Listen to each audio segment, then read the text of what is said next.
Um, Welcome. Thank you for having me. Welcome to Live from Studio Venus, and this is Alexis. I'm going to attempt your last name. It's Bialobzyski. Bialobzyski. It's not hard.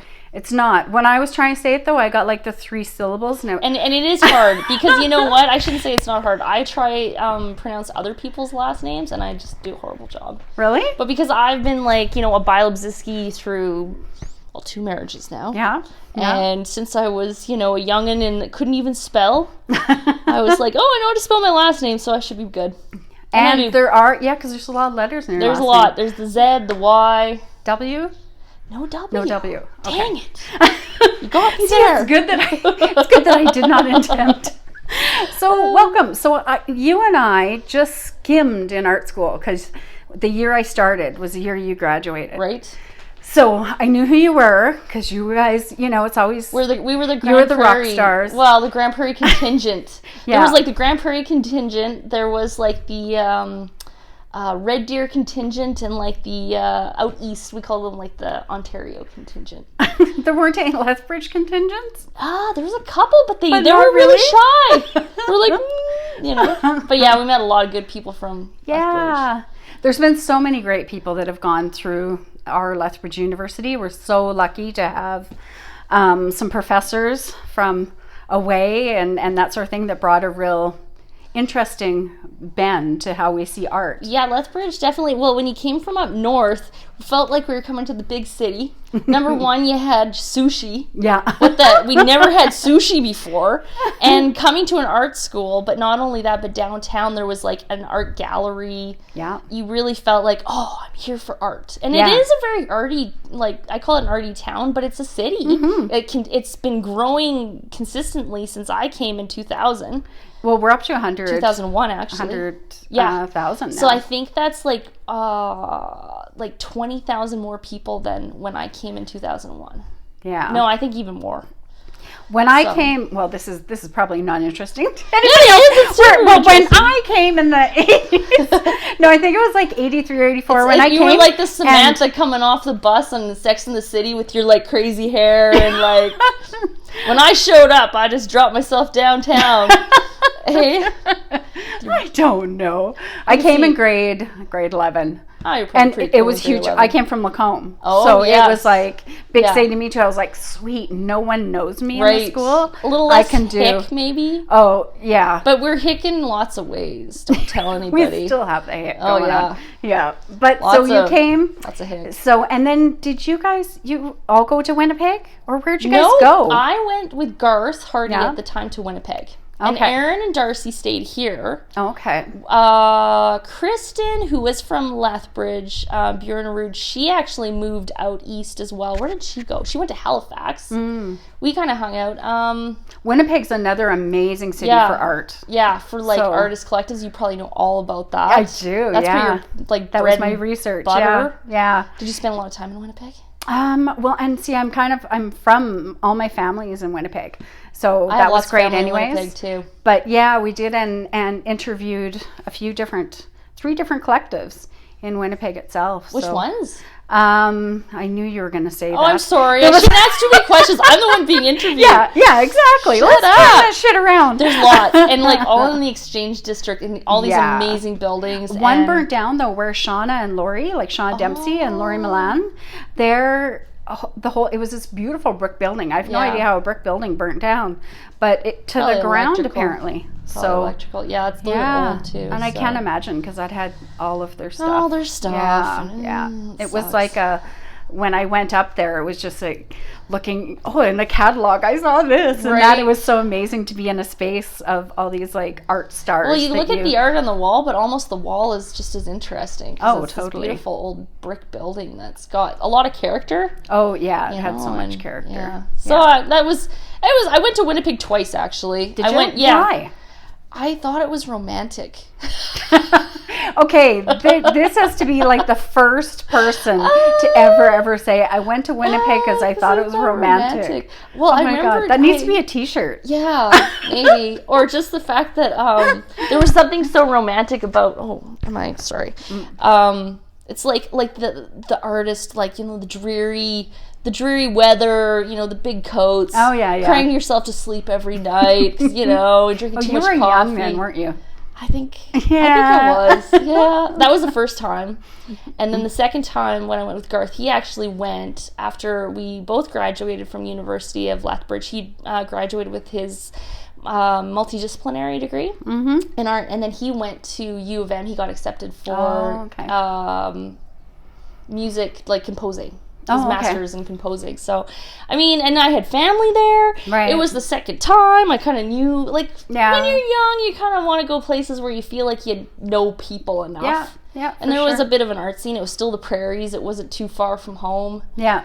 And that lasted for 2 years. And I literally came back. I even wrote about it. I was like, I came back to Lethbridge because I followed my heart. I came back to the Coolies because I followed my heart. Oh. And there is something special about Lethbridge that way, because the landscape is so unique here. Yeah. And having grown up north, northern Alberta area, it just felt like, especially when I came in the summer, it was spring, summer in 2001, I felt like actually, it was 2000, May 2000, and it was so hot, and I felt like I landed on Mars.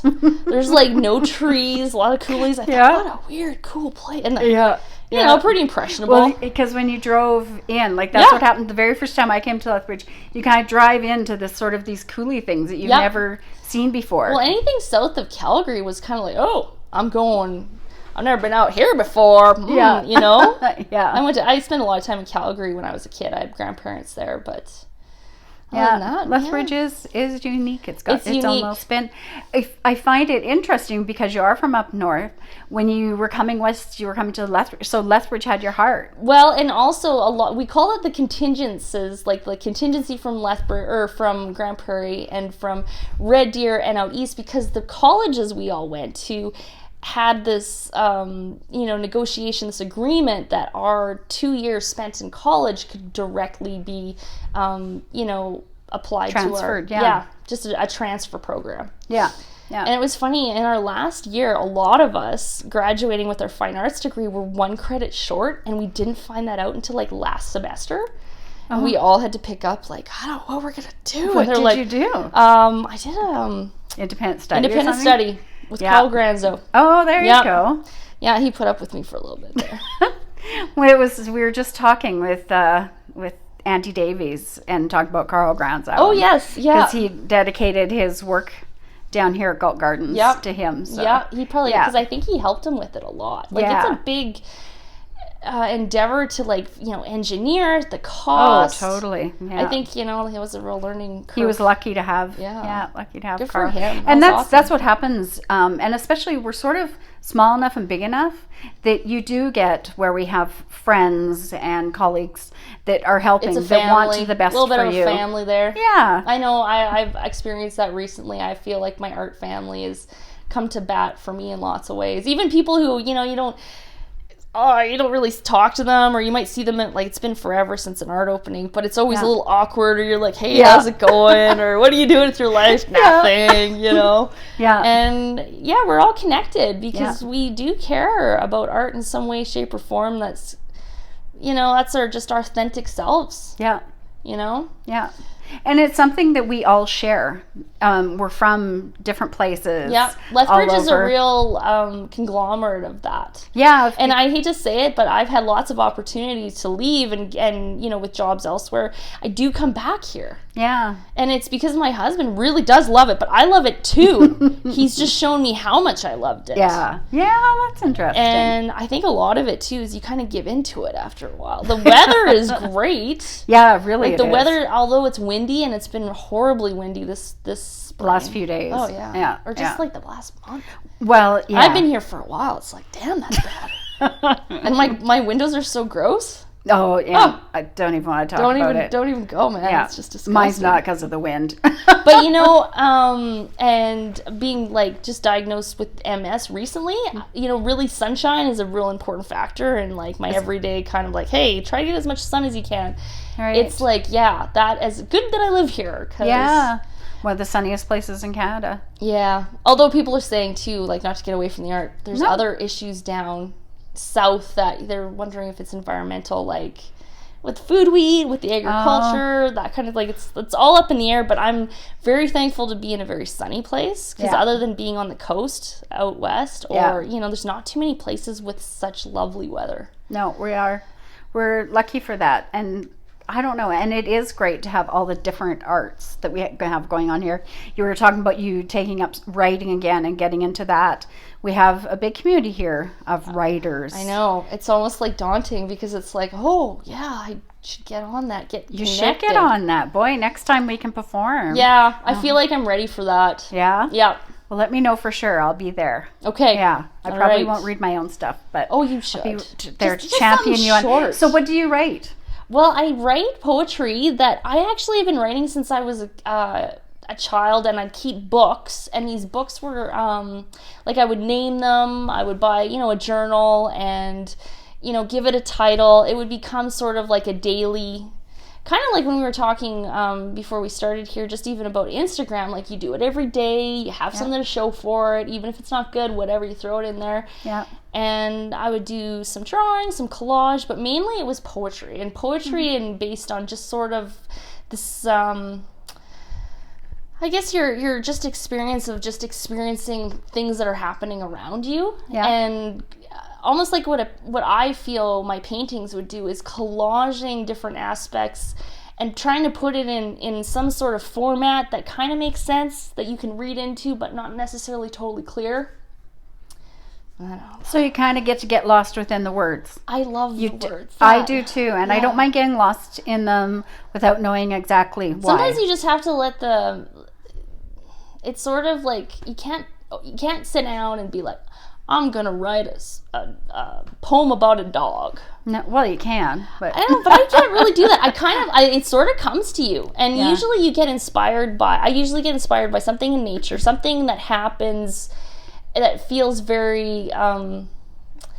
It's like the gestalt of it, like, oh yes, yes, it's coming now. Yeah, and I like just the elements. Elements and experiencing it like very human too. And even just like people, characters. Yeah. And going through, and I love how the English language, thank God I know it, because it's so difficult. I don't know how people learn it. I know. But it's the only language I know. And I love utilizing words in a way that it's artistic. Yeah. It almost creates like an emotion. I feel that's kind of when you get your hands dirty, even with like collage, paint. I'm working with a little bit of clay right now. Not doing so good with it. It's pretty bad. Thank God for Aaron. Yeah. Well, that's all that matters. But you put a lot of pressure on you, especially if you're doing it at home. Yeah. And you're like, God, that sucks. And I'm using recycled clay, which is really soft. Oh. And I'm just like, man, that's pretty shitty. Hand building? Yeah. Yeah. Now you're making me want to do that. It's great. It's making my hands in clay I feel like again. that's what it is. It's like, and I bring back the writing, because that's the thing that I would say has always been for me, like as a,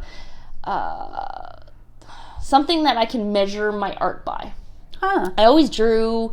I always thought of myself as an artist as a young person, like even in elementary, you were like, there was like the boy artist of the class and the girl artist. Depending if you were a boy or a girl, you'd go to that person to ask them to draw you something. Right. Oh, yeah. So I was the girl artist. You were the girl artist. Bruce was the boy artist. Oh. I don't know what happened to Bruce. Didn't keep in touch. I wonder if he might have gone through art school as well. I wouldn't be surprised. And then, you just kind of, I did a couple of poster contests, and then you kind of get to junior high, and you finally get to go into like real like art classes, right? Like as an option. And I always enjoyed that. I had I didn't have as many opportunities in high school because of the other classes that I would take to get my degree or to get my diploma or whatever. It's like, but I knew, even though I wasn't taking like... You still had that identity. Oh, yeah. I was going to art school. Yeah. My mom, and she was like, you don't need this, this, and this to graduate. You've got what you got. Yeah. If you're going to art school. Yeah. And I was like, nah, I'm going to get that too. And I went to art school anyways. I thoroughly enjoyed art school. And you said you went to Grand Prairie, right? Yeah, college. I hear they have a great... It was just like, I don't know.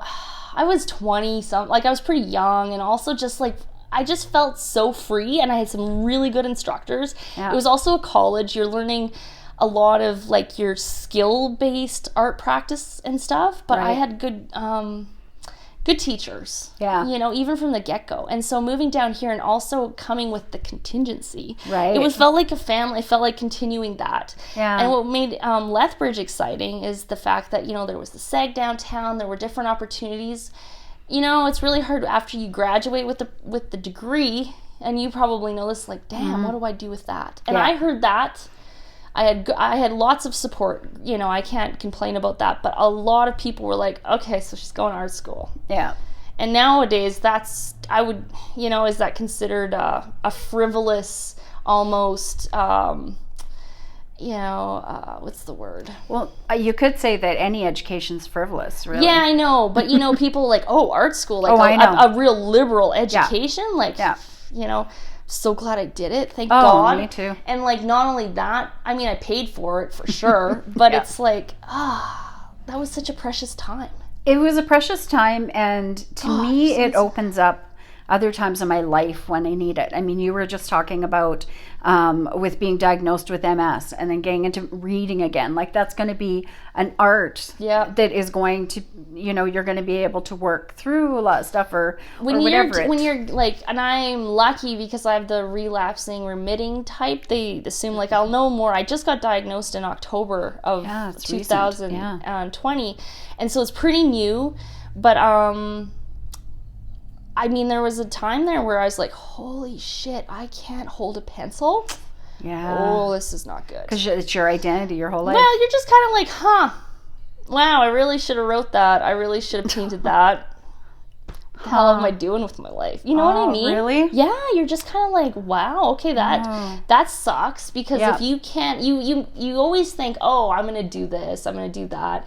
Like, I always kind of thought too, like, I just really put off that marathon, like, and I can still do that, but like the fact that, is it important for me enough to be like, what am I spending my time doing? And if art really is important to me, how am I really incorporating that into my everyday life? Right. Because a lot of people, and that just happens. Like, I actually, because I was struggling after my my fine arts degree and finding a job and knowing I didn't want to go into arts administration. Yeah.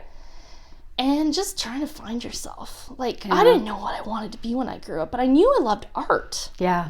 And I actually tried to go into digital design. I wasn't a fit. Yeah. I went to massage therapy school. I am known to have, like, it's the biggest joke in my family and people who know me. It's like Alexis worked there. Like, literally. Whatever there is. I mean, they're like, oh yeah, Alexis worked there. Alexis worked there. And I don't remember all the places that I worked. I remember most of them. Yeah. But. Not all fun. Not all of them. You know. And you do what you had to do, but it got to the point where it was like, I need some sort of stability, and I have this part in my heart too for healthcare, and I started as a healthcare aide because I just wanted to get into that, and that took me back to Lethbridge University to do a nursing degree, and I couldn't have done that without my fine arts. Why is that? Because it was an after degree program. Oh, right. And I was the only one in the class with a fine arts degree. Everybody else was like, I got science. That helps, you know. And fine arts, it did. It was really interesting. Like, a lot of the instructors in the nursing program I felt like I was sort of like this freak, right? You know, this freak zoo animal. Like, let's see how she does. You know, I had all the qualifications and but when I got in there, it was the way I thought, and I definitely excelled in areas that other people didn't, and I kept bringing up social determinants of health, and that just pissed everybody off, but I always got 100% for that, you know, because I kind of got it, you know. Yeah. And it's a big part of even just my nursing right now. I'm just casual mental health and addictions in Claire's home, So, and something like that, because I don't know anything about the nursing, is that something you chose while you were taking your nursing education?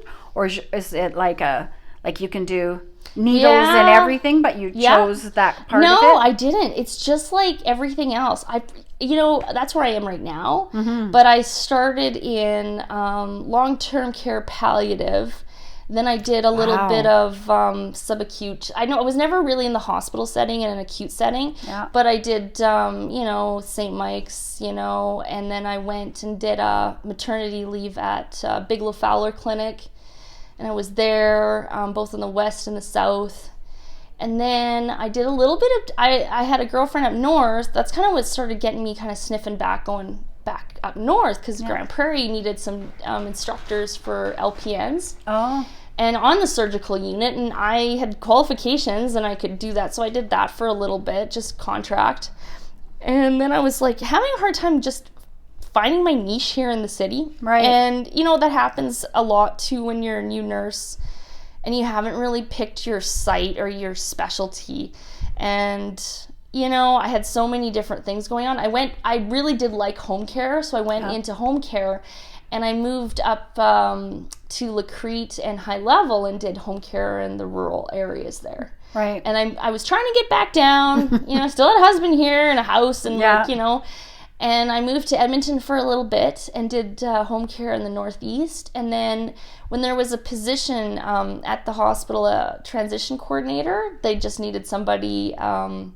It was a temporary position, so it was just temporary, and it was all right, but it really wasn't my fit in that setting. Yeah, really interesting, and I think that piece for me, I finally figured out like what's important. Like when you're a transition coordinator at a hospital, you see all the different pieces come together, especially in an acute setting. Yeah, and how to stabilize people, sending them back home into the community, and just where even the system really lets people down sometimes too, right?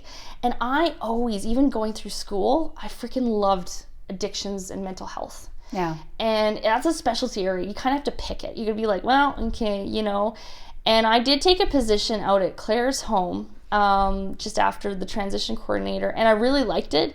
But I found being just full-time, permanent was just a lot. And so I ended up going casual there. And then I did get a casual position at the Lethbridge jail. But that, with COVID and then with my, that was actually during the time where I got diagnosed with my MS. And it's just, I got to pull back. And so I don't work at the jail anymore, but I do work casually. Still casual. Yeah. But it's interesting though, because it's your art. You're coming back to it, for lack of a better word. Yeah, and did you make art while you were working full time? No, because you're working freaking full time, right? No, and art needs our brain, like it needs our space to think and imagine. Yeah. And when you're so busy, there's just not a lot of space. And I felt for that bad usually. about it, like even feeling like I was, and I think I have to keep bringing up the MS, but like the last year, freaking exhausted all the time, and I'm like, what the hell's wrong with me? Like, there's people who do this. Like, this isn't hard. Shouldn't be hard. But, when you start really pulling back and listening to yourself, and if you're lucky enough to get a second chance, kind of like how I am, it's like, oh, yeah, that's important to me. And I think, it's scary. It's scary to go to school for something you don't think you're going to get a job for. Yeah. But it's brave, and it's what you do with it. Yeah. Like, a degree is only as good as what you use it for. Yeah. Because you know what, I could be a nurse, I could be I could be anything, but if I'm not going to do that work, then it doesn't really like it's what you want to make from your life of it, right? And so even just having I find it like having a fine arts degree, I always, up until this point, it was really like, am I as proud of it? Because I didn't get as much attention having a fine arts degree as I did being a nurse. Right. All of a sudden, it kind of legitimized me as a community member in a different way. Not to say, I don't know. There is more worth, definitely. Well, it's almost like it's an unspoken thing. It's a profession. Yeah, exactly. And I really feel like being an artist is what a priest. They're a calling. Like a calling, like a yeah. You know what the word is? See, that's why I have to go home and practice my writing. It's like it's more than just a profession. It's sort of your life, your lively, like what you work towards. Your being. Yeah. Your heart and soul go into it. You can't fake that. I met lots of people that have a really strong will, heart. They want to help people that are in, you know, mental health and addictions for sure. Lots of good people out there working in healthcare, but you can't fake it for too long. Right. And even with art, I mean, you can't even make it if you're faking it. Yes, exactly. So it's pretty brave. Yeah. You know, and I have a lot of opportunity when I think about, you know, I have an education in art. Yeah. I have a lot of support even from my family. I have a community that really supports me as a human being, not just as an artist.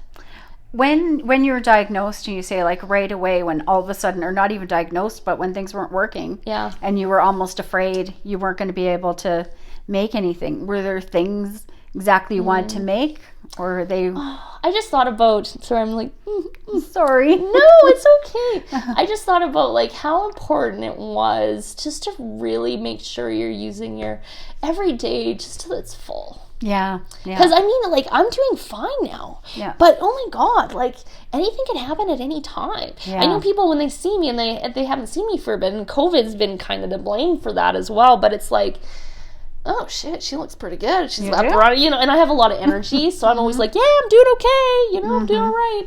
So how much of that is your facade, and how much is for real? I think I'm definitely pulling back more like my fatigue. It's almost like you have to kind of plan your day. Yeah. And I think a lot of people, that's their normal life. But I was never like that. I was like always hell's bells. Yeah. Like even in nursing, right? I was casual, but I was working a lot. And during COVID, right up until I was diagnosed. So that's why I thought, oh, I'm just like tired and yeah. Like, yeah, I like so to what have you suck been making? The marrow. What am I making? Yeah, so you've been working with clay. Yeah. Are you picking up your collaging and?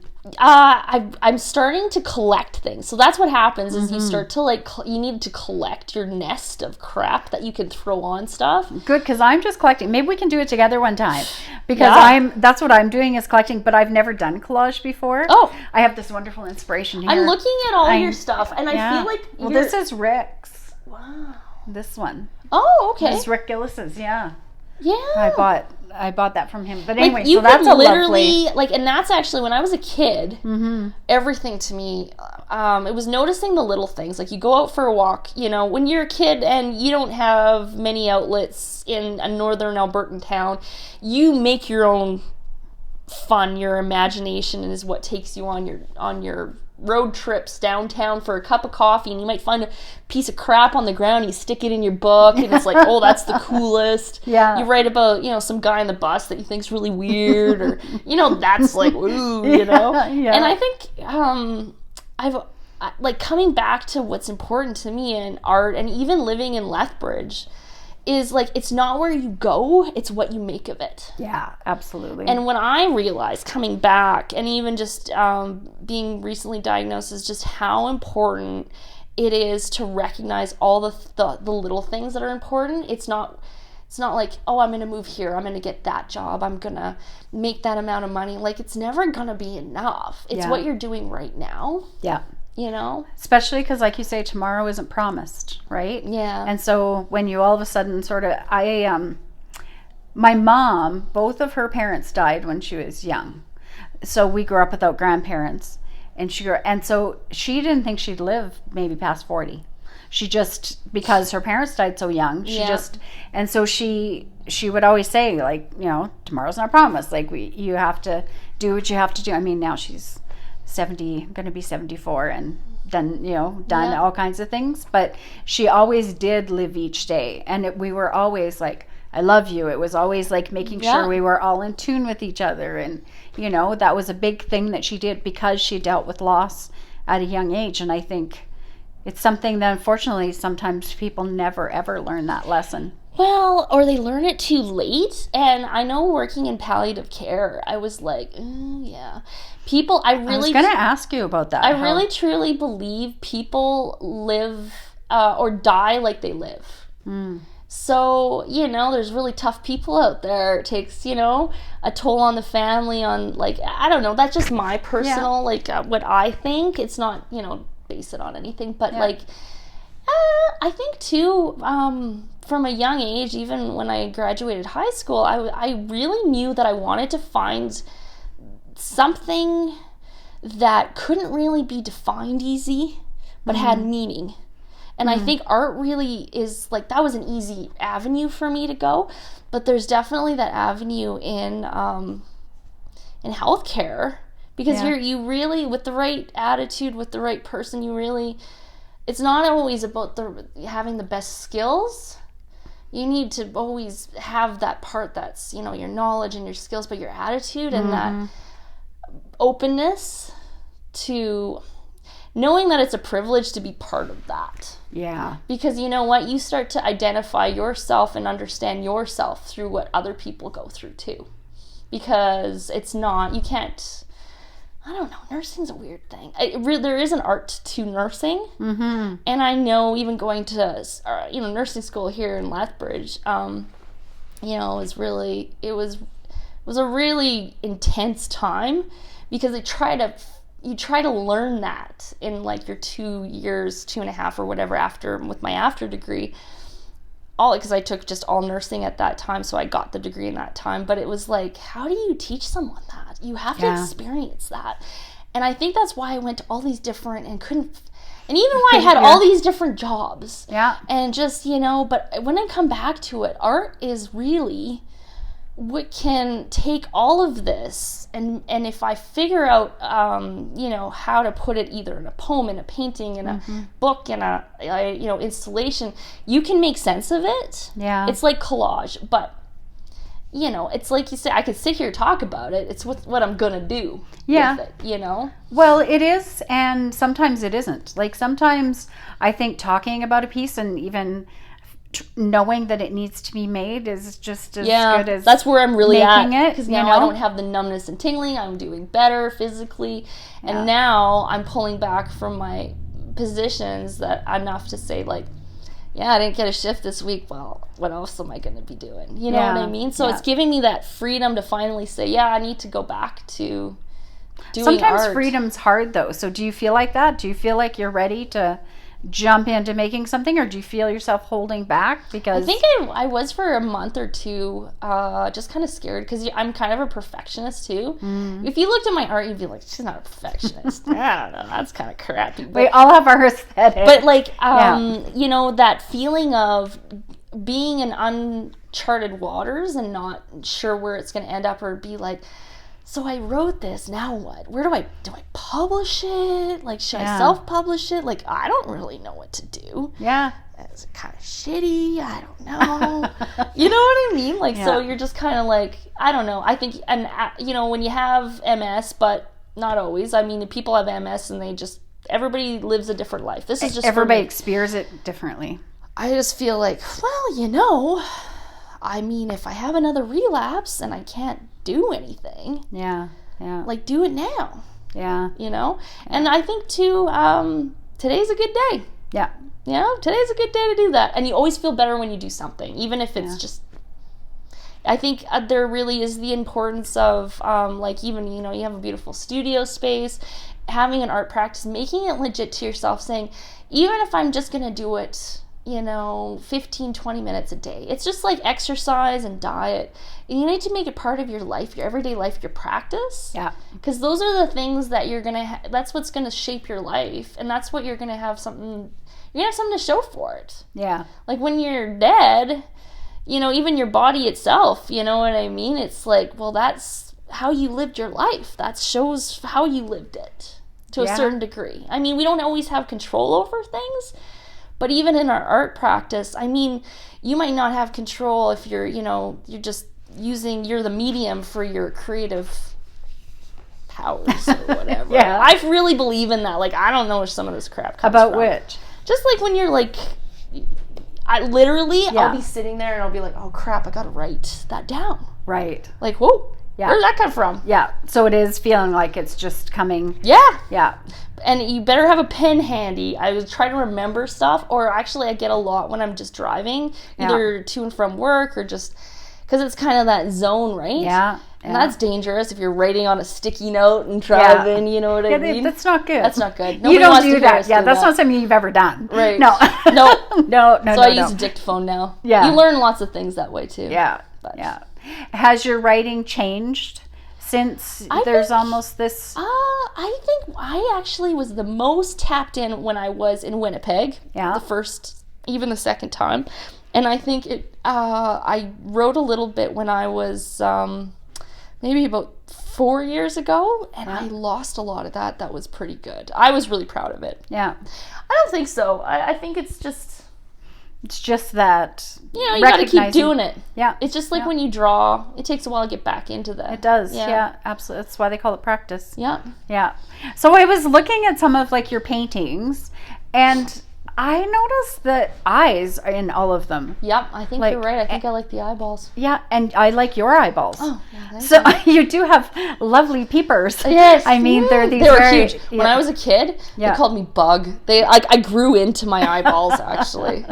Well, they're nice, but so that is something you notice when you're painting too, then, that the eyes I just feel like they're a symbol. I like figures, and female figures particularly. I don't know. I'm always looking for like aspects of beauty, I guess. Mm-hmm. And I always found like the eyes, but then there's some paintings I haven't used a lot of eyes in. But I find like that's the best way to convey someone's soul and authenticity is if you look someone in the eyeballs. Well, you can feel it when you look in those. And then when I looked, it was just the back of the head. Yeah. So it was almost like, no, you're not allowed to see it. Like it just like all of them, it just like struck me. What's hair. Yeah. Just love hair. Me too. Yeah. I me too. Know. It's kind of. I can't paint it worth anything. But now that you say that, I have enjoyed when I do paint it. Hair, just We'll just put a tendril over there. Yeah. I don't know. Sometimes it's like I don't think about it too much. Yeah. I think if you were really to deconstruct some of my paintings, be like, what is like? I honestly just try to make something beautiful. Yeah. I don't know. So that's your goal. Well, no, it's fine. I don't know if that's pretty kitschy or just, but I don't know. There's sometimes it's like when you create something, it's like when you grow a plant. Yeah. You want that plant to be, for whatever reason, like you've only got this, type of material to work with. So let's just make it as nice as possible. And enjoy that process, I think. I like to go a little bigger too. Yeah, me too. If possible. My mom has been, her and I paint in here on Fridays, and she likes going tiny because she's like close and like this, and I look at her, I'm just like, I can't do it. Like I've got this. It's harder. Oh, it's so much harder because my strokes are bigger. So it's just getting just the tactileness of it. Yeah. I don't know. I like, and I think that's why I like clay. I'm not good at it, but I can enjoy that process. Yeah. And sooner or later, if you make enough stuff, and it's all crap, it might be nice if you put stuff together and just, you know what I mean? It's all process. Yeah, yeah. No, and process to me, and I mean, some of my favorite art pieces are ones that are art process. Right. That people have done, right? Where you're actually seeing the process or the remnants of that process. Well, I was known in art schools, we'd always give art back and forth. I don't know. We'd always have no money. It's like, here's an art piece of art. It's your birthday. Here's your art. It's like, thanks. That's what but you liked it. Oh, totally. I think I used somebody's art once and painted over it, and then they found out. I was like, no way. I know, right? I'm just an asshole. But I was I do that all the time. Yeah. It would be terrible if anyone knew. I just painted over a couple that were people that I and Aaron Hagen, I'm very sorry. Oh, it was one of his? It was one of yours, and he found, he's like, hey, wait a second, I think that piece, that's a little bit of mine. Aaron's like a brother to me, so yeah. I'm going to see what this says. Oh, broadcast failed. Well, we'll share what we did. That's cool. That's cool. Okay. We're still on here. We still have the podcast going. So let's see. So your husband's very arty. Yes. Yes. And that's Darcy the thing Logan. Is, I have someone who, like, for example, I'm like, okay, I'm gonna get back into art. Like, even like thinking about, it's been a while. I gotta do my CV. Like, putting things together. Yeah. He not only is supportive of me in everything that I do, but to have that, like, he's such a wonderful resource. Yeah. I mean, he remembers that he has like a photo, like, graphic memory. Yeah, he does. And especially for art, it's creepy. It's like, And so, I mean, I have someone to help me. Yeah. And when I say I have all the opportunities, I really do even have someone at home he's an arts administrator that works with artists, but he also keeps an art practice. And I was going to say to you, it is rare. I remember Mary Kavanaugh one time. I was thinking of going into like doing, art admin or something like that. And she's like, no, if you do that, you won't be an artist anymore. And that is what usually happens. And Darcy is definitely the exception to the rule. But I think he feels it sometimes. Yeah. And now, especially with, this last year, oh my God, COVID, for anyone who works in a not-for-profit. Yeah. It's been hell. I'll bet, hey? Well, just because, like you're just like, yeah. They're lucky they're always like, oh, I'm lucky I have a job. I'm lucky, you know what I mean? But it's like, it's a real bummer when you're going to work and it's like, you don't know when your next show is going to be. Yeah, you have to let people down. Like, it's just been tough on them. But they're hanging in there. Cass has been doing really good. Well, and they've done like a couple great shows that have really, that have addressed, sort of what art's like in COVID. And then just that salon was really fun that they did in the summer. Yeah. I think more things are going to happen. I think, like everybody, and I don't want to speak for them, but you start to burn out if you don't. You want to. And I was talking with Darcy just the other day about, what about the digital gallery and that role and everything. Yeah. And he's like, I get it, but he's pretty old school, and he really is a believer in, the experience. And you can't really, that's what we're missing in COVID. Yeah.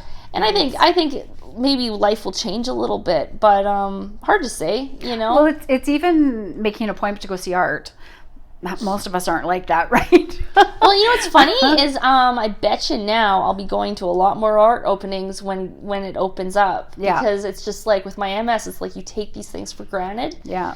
And all of a sudden you realize how important it was just to have that ability. Like, everybody has been like missing certain things that aren't open, and access to stuff like the arts. Yeah. Yeah. And for whatever reason, I think it's kind of been put on the back burner because, do we really, and this is kind of what I've been thinking about lately is, how frivolous, like I said, is having an arts degree, being an artist, and practicing in a community that has a lot of art. Yeah. But all of a sudden with COVID, everything's locked down. I know even City Council was talking about, possibly putting a hold on the funding for the mural project. That kind of caused some waves. Often that's where things get cut right away, right? Yeah, and I'm just like, am I part of that problem too? Because here I am, I'm like, oh, well, I'm an artist, but... What do you mean? I'm an artist, but what am I really doing with that? Yeah. Like, I'm an artist, but I'm a nurse, and I spent most of my time nursing. Yeah. And is that really more important to me? Because that's what it showed me when I'm spending my time either driving to work, thinking about work, preparing for work, working, and then coming home and being too tired to do what really is the most important thing to me is art, I think. Yeah. And it took me like MS to figure that out. Am I making any sense? No, you didn't. You're making sense. I'm just going to contradict you for fun. Yeah. But you called yourself an artist all growing up. So when you changed was as an adult, when the more appropriate title is nurse. This is how I make my money. I'm a responsible adult. Yeah. Whereas when you come back to all of a sudden, what is really, really important. And, you hear about those things, like really trying to figure it out, because having the newer car because you need to work extra shifts. I think it comes down to fear. Yeah. That you won't be able to, have a life because you don't have money. Yeah. And I'm just like, where do we spend? I'll be honest with you. I'm like, I made money, but I don't have a whole lot to show for it. Yeah. I mean, you make money, you spend it. Well, you know what? I'm really disappointed in myself because I had a real struggle for a couple of months when all of a sudden I wasn't a casual nurse. Right. And I was like, damn it. now I have to start thinking differently. Yeah. You know, because I thought, you kind of think, oh, this is going to last forever. It's sort of that mentality of like, work hard, play hard, but like, don't worry about the future. The future will be fine. Yeah. You'll be fine. I think that's a real Albertan mentality, actually. And I mean, I'm an Albertan through and through. I've lived here most of my life. So it's like, yeah, it's my fault for thinking that. And I got to smarten up. Well, because especially when we say work hard, play hard, we usually don't have the time or energy to play hard. Yeah, that's true too. Although I do miss going to Vegas. Yeah. Yeah. Did you go to Vegas? A couple of times. Yeah. But you know what? When Trump got in, I didn't go anymore. Yeah, no, I can't. I don't think I'll and be then able to go then COVID happened. And then I'm like, and now I just think, but you like Vegas? What do you like about it? Oh, gosh. Everything. It's just a food is sensation of everything. It's a very visual... It's a visual smorgasbord. It's a food smorgasbord. Do you write or journal while you're down there? No, I would just take a lot of pictures. I did take a few, but not that many. No. So you're just taking it right. Just taking it in, everything. drinking it up, man. I think travel, people are really missing that, and that's what I was really hoping to do more of too. Yeah, you know, and me it's too. just like, dang. Yeah. So is that what's your favorite spot that you've been? I haven't been to that many. Darcy and I went to Mexico. Yeah. And we just loved it. Yeah. Yeah. That was pretty awesome. We never went to Vegas together. We always went separate. So we would love to go together. That would be fun. Yeah. I did all of Canada. Like I drove with a friend early on in I think my early 20s, mid 20s. Yeah. That was really cool because I really got a real appreciation for Canada and having just been on the prairie provinces and not have gone past, let's say, Winnipeg. Yeah. It's like, wow, yeah, that's pretty when pretty I awesome. did my grad study work, I did an interview in Nanaimo. Oh yeah. And then one out in Nova Scotia. So I did nice. And then Winnipeg ones along the way. Yeah. And did you fly or did you have to drive? Or? No, I bought a little Volkswagen Westphalia. Yeah, it was the best thing ever. Wow. Yeah. And yes, you know drove what? across I heard Canada. about that. Yeah. That sounds amazing. Now, it's great. I thought still have the Westphalia. I thought that Ontario was so damn long. Yeah. God, I mean, I actually spent a little bit in Kingston. That's where I kind of spent most of my time when I was in Ontario, and that's a great town. Yeah. City. How'd you? My friend Kristen had family friends there, so we had a place to crash for free. That helps. Yeah, that was good. Helps when you're traveling. Yeah. Yeah. But oh my God, it took forever to drive Ontario. I was like, get me out of this province already. Well, I remember I went to Montreal and Toronto and just all these places, and I sort of thought, it's amazing in Montreal, and it is amazing in Montreal. Yeah. Very amazing, and Ottawa is amazing. Yeah. But when I came back, I was like, I'm a prairie girl. Yeah. Somehow, and the air and light are different here. Apparently, it's bright. Yeah, and it's just like I was happy to be home. Yeah. I love visiting still. I love visiting Montreal and that. But yeah, I guess I'm a prairie girl. Yeah, I get that. But oh well. I get that. Yeah, but I mean it's almost like we're disappointed. I don't know. Yeah, it's true. And that's where I'm talking when I'm like, I don't know if I am an artist, but I'm disappointed in myself to not take it to the next level. Yeah. Because I have opportunities for you? To actually do it. Number one, do it every day and make a living at it. Yeah. And you know what, just do it brazenly and show people. I mean, there's a lot of creative, even more talented people than I. But I just feel like, you know what? There's no reason this really can't just be. You can be a nurse, you can be a doctor, you can be an artist. Like, people not questioning that anymore. But it's where it's where society, money on the art to me is hard. Yeah, but it's where society places that importance too. Like even going to school for art and recognizing art in everything that beautifies our city, makes living in a city even important and worthwhile and pleasurable. Yeah, and it not being frivolous. Yeah. Do you know what I mean? I think so. Like all of us, it's kind of like, and when you look at Maslow's hierarchy of needs, it's kind of like art is always kind of up there. Yeah. Yeah, I get that. I feel that. But I'm feeling like it could be a little bit lower. But that's because I'm in a very privileged... That's because we're kind of close to the top as it is. So. Well, I feel like, you know, I don't really have a whole... My needs are met.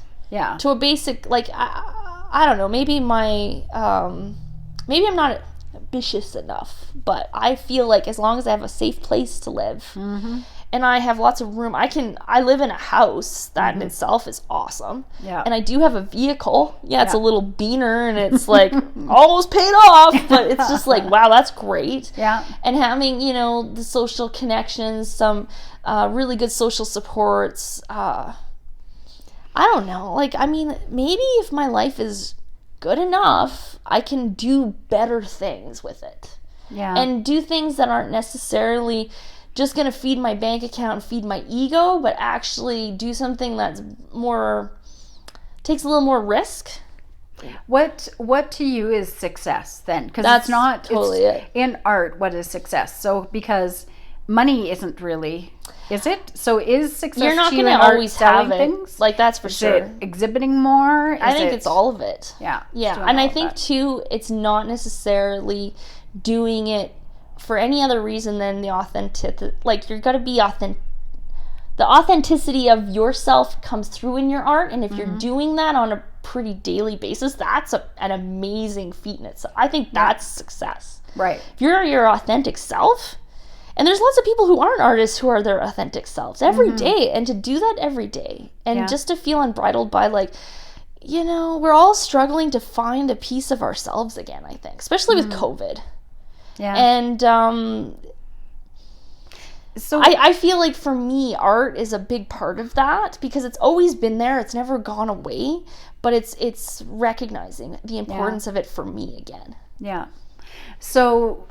What are you've got your illness that my new, I call it my new co-pilot. Your co-pilot. But you know what? It's you know, he's pretty quiet right now. Pretty quiet. That's doing good. All right. That's good. He's letting you take over. I'm good driving right now. Yeah. But do you think within that, is that something that you want to use in your art, that you want to write about, or do you want to use art almost to forget about? No, I think it's just, you know, I don't think, that's a good question. Or is it just maybe just I creating? think it's just, you know what, until I'm sick, I'm lucky that I have an outlook that I think people have said, wow, you've got a really good, like a lot of the doctors too, had just been like, you got a good attitude and you're just doing it and doing, like, you're living your normal life. Like, they gave me permission to live my normal life. I kind of did have to hear that.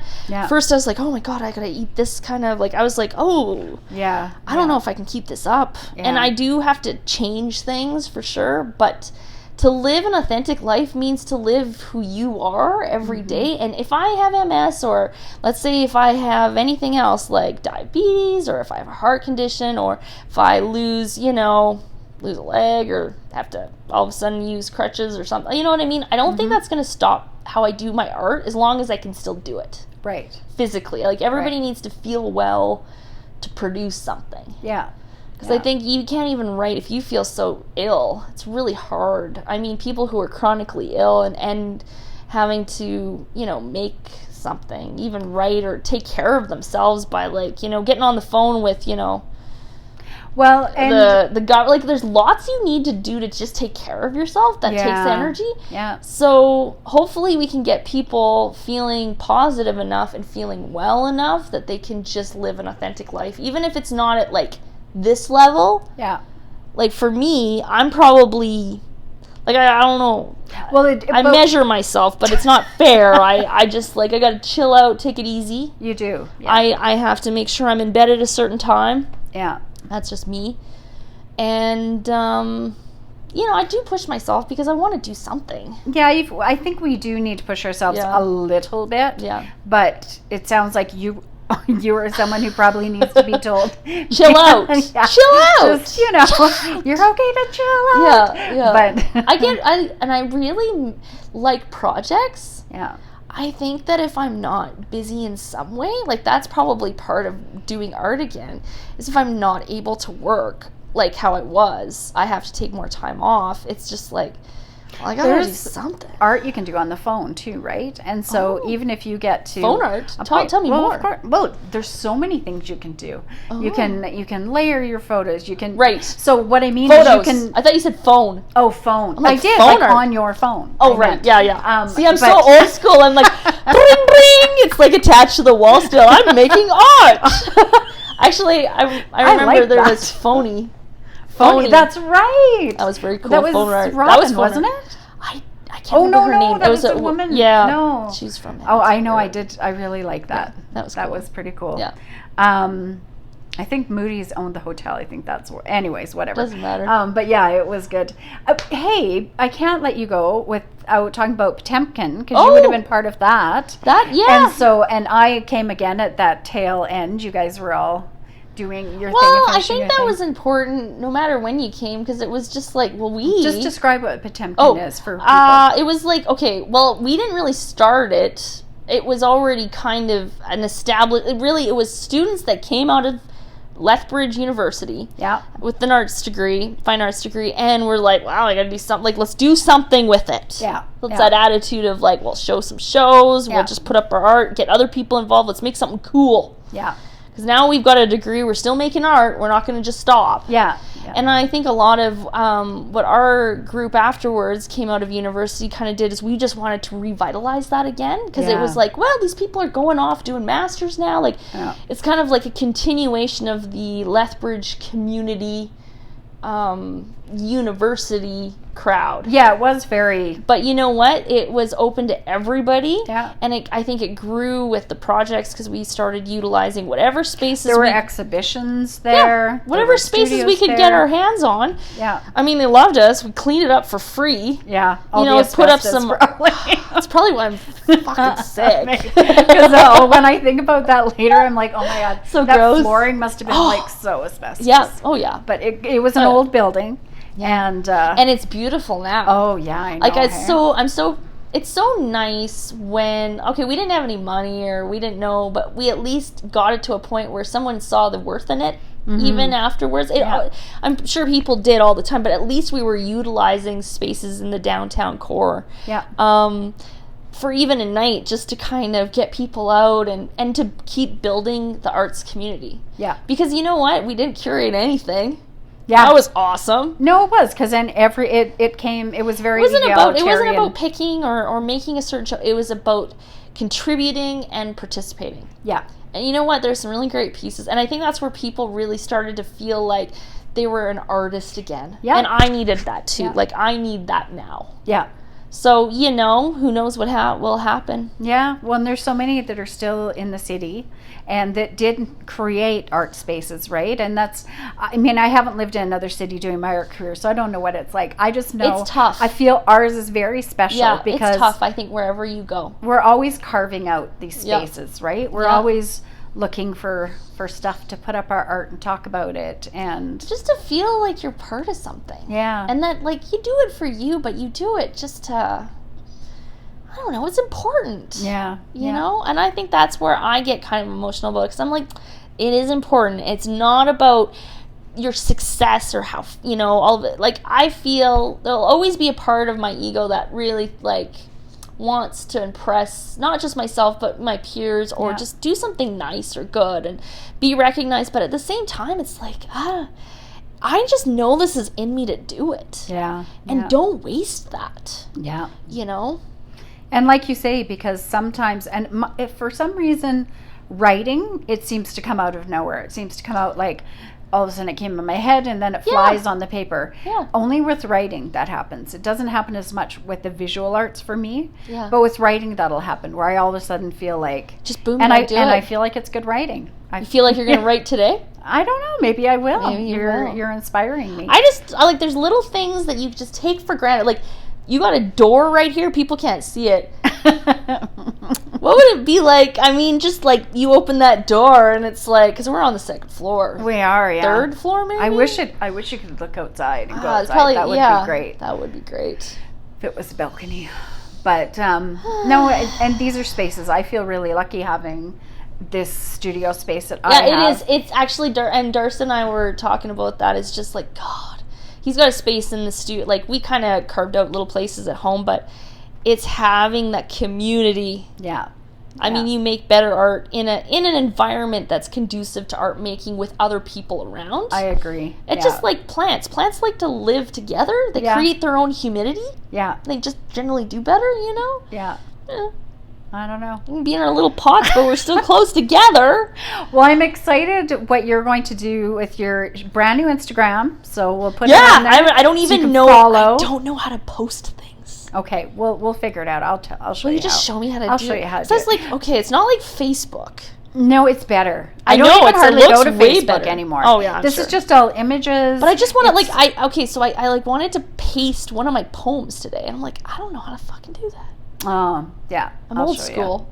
Yeah. I'm old. But this is so great because you know what? Had I not been at this point in my life, I would never been like, I'm doing this, damn it. Yeah. And that's what I would really encourage people is like, just don't wait for tomorrow. Yeah. You know? No, you have absolutely. the permission to even fail, even if you suck at it. Just do it. It's worth it. Yeah. No, it is. And we have something to contribute to others, right? More than what you do for a living, more than your just profession, more than how, you know, we put ourselves in these boxes. I think it takes a lot of time to reflect on what really is important to you, but I think COVID's really helped us to do that. Speaking of important, before we go, because it really resonated with me, you were talking how you jumped on Zoom with before we went on air. Oh, really? You jumped on Zoom with some other artists that were of color. Oh, and women. Yes. So it was women, sort of. It was like minority artists in Alberta. Yeah, and just about it was pretty great. I think it took a while to get into the whole meat and potatoes of it, but it was like, okay, so you know, we all struggle with our identity. I mean, minorities struggle in a way that I can't really identify with, not because I'm not a minority, but it's hard enough, and they made that point, hard enough to be an artist in Lethbridge. Mm-hmm. Now put on you know your gender and your culture, like all those things, you know what I mean? It's just like, oh wow, now it's really tough, and they're brazenly just doing it. Yeah. And I was like, damn it, I can do, like, dude, but not a minority. Yeah, I'm an artist, but I don't even have those you know, bridges to cross, those barriers to overcome. And I mean, like, they're living so authentically, but they need support. Well, that's what I was going to ask you, because I thought it was really great, sort of what she said you could do, because there are things that we can't do. I think as a white artist, how can we? I know. I just asked the question, like, I'm sick of feeling guilty. I feel guilty. And I'm like, you know, how can I make things better? I'm kind of a fixer because of even just being in, you know. That's just your that's just what I am. But it's like, what can I do to make it better? And I think a lot of it isn't always about fixing something. It's about helping others to succeed and to also keep building on the positivity, the opportunities. Like, if you are given an opportunity, you know, in the arts, for myself, you know, any being boards a non, we could be on. Yeah, and any boards, like anything that I could be a part of in my community, even as a non-minority person, encourage people within the community who are of minority to you know, like, if I was doing a poetry reading and I knew of people of color or anything, like, I want more of their culture in our culture, because that's what our culture is now. Yeah. But they need to also be invited. Yeah, and encouraged in that way. Like, they, you know, there's lots of people, whether they're minorities or not, are just like, they're doing it. Mm-hmm. But what can we do more to help each other? Yeah. I guess in art that goes anyway, right? Yeah. We're sort of struggle for our spaces anyway. So it's not a competition. No. It's recognizing people's differences and celebrating them, but also I think taking the higher road. If you're given an opportunity to encourage and mentor and create a space for people who are struggling. Yeah. Because, I mean, it is a struggle and I see it in mental health, too. Right. It's a struggle just to get to that level. Yeah. And I'm even struggling with my identity as an artist. Can you imagine someone who's struggling with their identity, not as an artist, but as, like, you know, First Nations, of, you know, East Indian descent, like anything that's not white and not, you know, prairie. But then again, the prairies too, I don't know if we quite do enough for our arts. No. Like, because after even traveling other areas of Canada, you know, we need to work harder in promoting our arts here and taking it to the level and of saying, yeah, this is important. Yeah.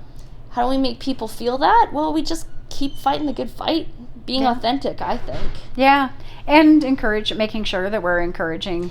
And also, they were talking on the Zoom about just the importance of bringing up, not just on an artistic, like artists, but like how important it was to have people of minority also on boards and mentorship that way. Like, it's not just like plucking a minority from a group and like throwing it down, being like, there we go, check, we did it. No, it's like it's a lot of work to work as a community. And I think that's why I loved book Potemkin. It was grassroots, made a lot of sense because it was so inviting that you made those connections more, I felt more authentic. It was more my style because I was connecting as an artist with my community through establishing sort of a level field for everybody. Yeah. And it wasn't so much like, it was like asking for people's participation and keeping, like, it didn't matter if we had 5 or 500 people, we always made room for them. Yeah. Yeah. And I think sometimes people feel like, oh, I'm not good enough, or it's not, like, I'm not invited, or it's not my jam. I think we just have to, like, start pushing ourselves a bit to go outside of our... like it was unique that way, wasn't it? Yeah, it was very unique. And I think that's a good reason. I'm glad you brought that up today because I feel like after COVID, and we need to do that again. Yeah, I do too. Oh, but Baggage was another one that I absolutely loved. That was a fun one, yeah. Yeah, that was one of actually my most favorite art pieces I made. Yeah. Was that one. I really liked it. Sometimes it's just like the right theme, right? And it just brings out, and he kind of pushes you to try different things. And yeah. So I think it's as soon as people, but maybe we need to start just like Art Walk did and have them in the storefronts, or let's just guerrilla some art around. Anybody can do it, really. It's just taking initiative. And I think that's what I want to do with the time I'm not working as a nurse. Yeah. I want to start taking more initiative. When you say, well, what do I identify as success? Yeah. You know what? Take the initiative and just do something. Arty. Well, you and I need to make a commitment that we're going to do something arty. I think you feel maybe better. we should. It's like going to the gym. Yeah. I mean, that's not happening. No, I'm not going to a gym. I don't think I'll ever go to a gym again. Yeah. That's it. But I'll walk. Yeah, yeah. And do lots of that stuff. Yeah. Yeah. But you know what I mean? Like, do the art gym. Yeah, yeah. No, totally. Yeah. Maybe we need to have some socially distanced art. Especially we've got our big gallery up here that John would probably let us borrow, and John will come in one day and be like, holy Christ. Yeah, he's John, just so those who might not know, is the owner of the Trianon Gallery and also of this space, Studio Venus. So he's the owner. He's an architect. He's a sweet, sweet man, and we're lucky to have like another person part of the art community in Lethbridge, right? So this is a big gallery that's seen. He gave Kelly and I a show back when we had just graduated. So he's had everything from some names I can't even international artists. Oh yeah, and then he let little old have an exhibition too. So no, and you can always tell an artist by their shoes. And your shoes are definitely arty. Oh. They got paint all over them. They're yellow with green laces. Yeah. They're pretty They're cool. Definitely, yeah. I'm all about the yellow these days, too. Oh, yeah. We match with our yellow. Well, thanks so much for chatting today. Thanks for helping me. We should do it again. It was like therapy for me. Thanks. Well, we'll do it again. Therapy when you need lesson. another session. You're very easy to talk to. So maybe the next time I'll know more about my art and my identity as maybe an artist. I will too. Maybe. Wow. Talk to you later. You bet. All right.